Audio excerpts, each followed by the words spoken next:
Want to know when the right time to start an online store in South Africa is? Right now. Hi guys, welcome back to my channel. If you're new here, welcome. It is so cool to have you. My name is Andy Swara and I'm just out here trying to live simply, make money, and help others do the same. I publish new content every single week, so if you haven't done so already, please do consider subscribing. Okay, let's get social. So I know it's an ongoing joke that YouTubers are always like, so many people have been asking me about this and sending me DMs wanting to know where I am and more about this and more about that.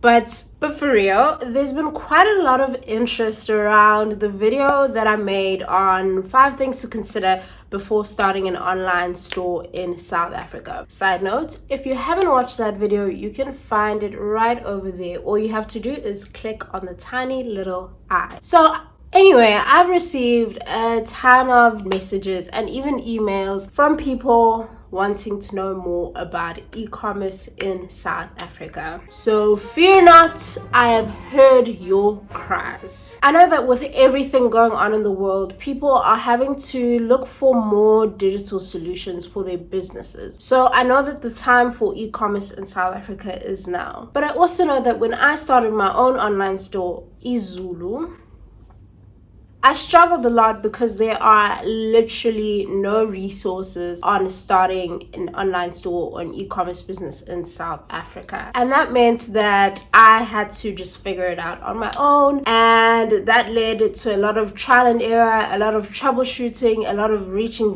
dead ends and having to start all over again. I spent so many sleepless nights trying to navigate through, online platforms, payment gateways, and just a lot of things that weren't really built and created for a South African context. So I'm really hoping that I can make this journey a little bit easier for you guys, or at least just even a little bit easier than what it was for me. So today I will be taking you guys through all the documents that you need to start an online store in South Africa, and I'll take you through exactly where and how you can get them. I think often when we start a new venture, we tend to look at the big picture stuff that's maybe a little bit more fun, the marketing, the creating content, driving hype, and we can sometimes neglect, the more boring stuff, sorting out our taxes, registering our business, setting up accounting software so that we can keep track of our business properly. But I think it's really important to first take care of the boring stuff so that your business is set and that you won't run into problems in the future. The last thing you would want is to miss out on an opportunity or not be able to make the most of an opportunity that's presented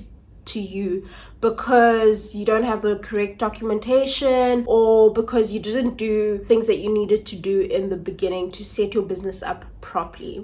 So first things first, get your house in order and sort out all the documents you need. Step 1, you need to register your business the CIPC or SIPC as they are affectionately known. All you have to do is go to www.sipc.co.za. You'll see a tab on the website that says register my business. So you just click on that and follow the prompts. You'll be asked to create an account, fill out some details, and then transfer the money that you'll need to pay your registration fees. Business registration alone can cost between 125 Rand to 475 Rand. For example, if you're just registering a just normal PTY LTD, that's only going to cost you 125 Rand. But if you're registering an NGO with no members, then that's going to cost you 470 Rand. So you need to decide beforehand what type of business you want to register and just make sure you have those funds on hand. You'll also need to pay a fee to register the name of your business. It is only 50 Rand per name reservation application, and you can submit 4 different names with each application. So if you're just registering a private company, the total cost should only be 175 Rand. So please guys, please do not waste your money with these agents that want to charge you 1.5 thousand Rand to register your business. It's so easy and you can do it yourself for under 200 Rand. So please, I'm begging, don't do that. So once the money is reflected in your Sipsi account, you'll be able to go ahead and submit your application. What that will look like is a form that they'll give you to fill out, a copy of your ID, and your proof of address. This whole process from start to finish can take less than a week, but it'll also depend on how quickly you submit all your documents and complete your application. And once you're registered, Sipsi will send you your business registration certificates, and you should be sure to save this somewhere that is safe, but also somewhere where you can access it easily, because you are going to need it in the next few steps. Step 2,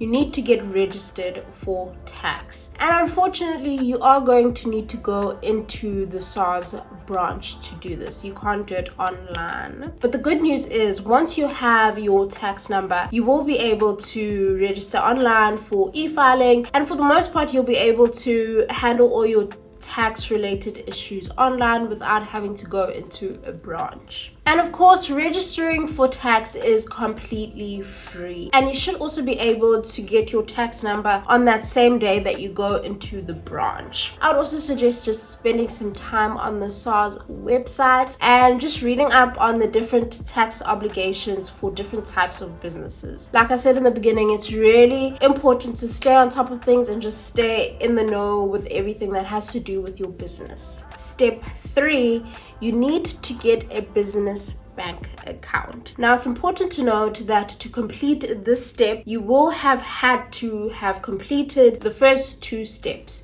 So you're not going to be able to do the step if you haven't registered your business or if you haven't gotten your tax certificate. So start by comparing the different offerings from banks for businesses. And then once you've decided what best suits your needs, you'll have to contact that bank. For some banks, you might need to go into a branch to open an account, but most banks these days do allow you to create your account online. To open your business account, you will need to submit some personal and business documentation. This will include copies of your ID, proof of address for you and for your business, your business registration certificate that you would have received from Sipsi, your tax number that you would have gotten from SARS. You also need to submit a company resolution document, which the bank should supply to you.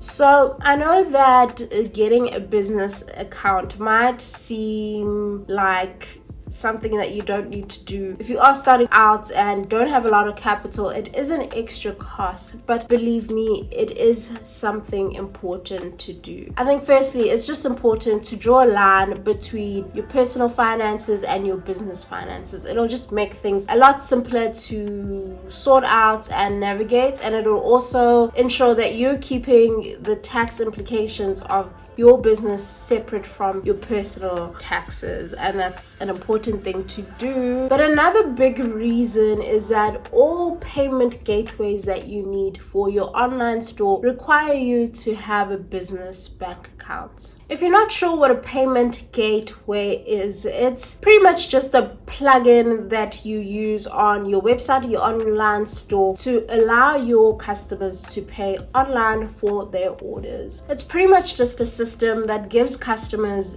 these different methods of payment that you would see on any online store, be it credit card, EFT, scan to pay. So it is something that you will definitely need if you want to accept money from your customers from your online store. So yeah, you will need it to run your online store, and to get it, you will need to have a business bank account. If you guys would like me to make a separate video about the different payment gateways and the offerings that are available in South Africa, I'd be happy to do that. Just leave me a note in the comments below.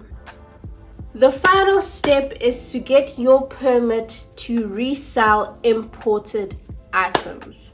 Now, I know this is not going to be relevant to everyone. If you are making your own products or buying them locally, you're not really going to need this step.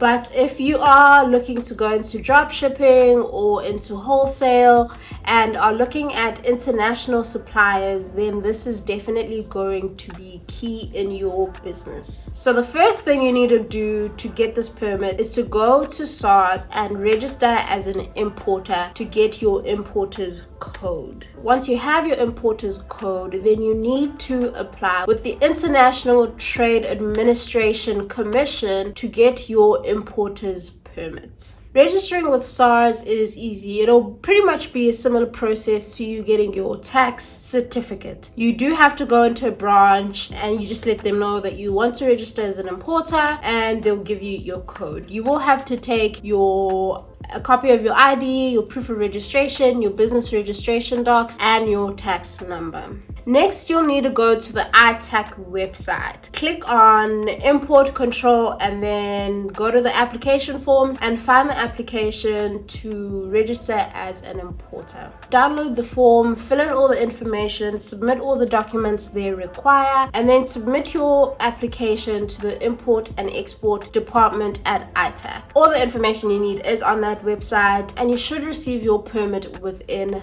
5 days. Okay, let's get serious real quick. So I know some of you might be tempted to skip this step and just go ahead and import your products without a permit. And you know what? You're probably going to get away with it in the beginning because tons of people order products from outside of South Africa. But here's the thing, if you are importing products for your online store, you're probably going to have to import those products quite often. And SARS isn't stupid. They are going to figure out that if you're importing products on such a regular basis, then it's probably for business purposes. And that will lead to them putting you on their flag list, and then you'll be contacted to supply them with messages, and you'll be contacted to supply them with your reseller's code and with your permits. And if you can't do that, then you will be fined, and that's not something that you want. So just do the work in the beginning, you guys. It'll be worth it. Alrighty, that's all I've got for today. I can't stress enough how important it is to sort these things out. I know admin and errands are boring and there's so many better things to do in the world, but I promise you, if you just push and get it all done, it can all be done in like 10 days. So just do it and set your business up properly and set it up for success in the beginning. If you're wondering where to find all of these links, I will leave them down below in the description bar. So comment below and let me know if this was helpful for you guys, and also what else you'd like to know about e-commerce. Like I said in the beginning, I really just want to be a resource for you guys and help you along on this journey. So tell me what it is you need to know in the comments below, and I will try my best to answer your questions or create content that will. If you liked this video and thought it was useful, please do give me a thumbs up so I know it's real. Please also consider subscribing. It's a great way to support me as a creator, and it's absolutely free. And finally, thank you so much for watching until the end. I really do appreciate it. I love you all so much. Remember to like, comment, and subscribe if you wish to do so, and I will see you again soon.